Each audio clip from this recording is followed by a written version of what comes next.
Jésus a dit je reviendrai. C'est une décision. C'est comme il avait dit à Abraham, je reviendrai. À cette même période, Sarah aura un fils. Que Sarah l'accepte, que Sarah le refuse, Dieu dit je reviendrai, Sarah aura un fils. Et l'incrédulité de Sarah n'a pas empêché à Dieu d'accomplir sa parole. Vous le savez. Vous le savez.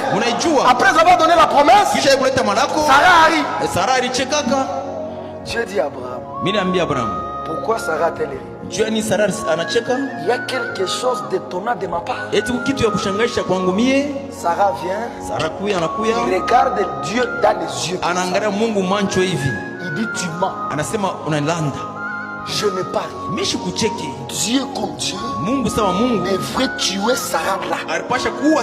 Donc, avant que Sarah ne termine de parler, Sarah allait mourir. Mais le problème était quoi? La promesse avait précédé son incrédulité.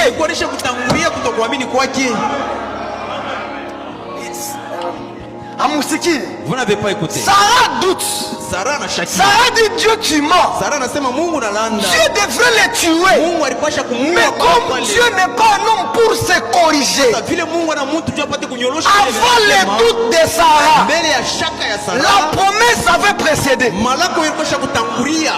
la promesse, Dieu a cité le nom de Sarah. Oh frère, si Dieu a décidé une chose, qu'il pleuve, qu'il neige, que les hommes acceptent, que les hommes refusent, Dieu l'accomplira. La parole de Dieu ne dépend pas de vous. La parole de Dieu n'est pas de Dieu qui a fait la promesse. Tu devrais mourir. Mais j'ai déjà dit je reviens. Et Sarah aura un fils. Donc l'incrédulité de Sarah n'a pas empêché à Dieu de tenir sa parole.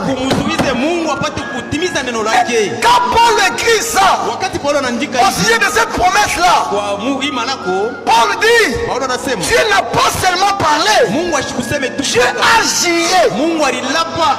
Lisons cela. Donc la résolution, l'enlèvement aussi, c'est une résolution. Je reviendrai.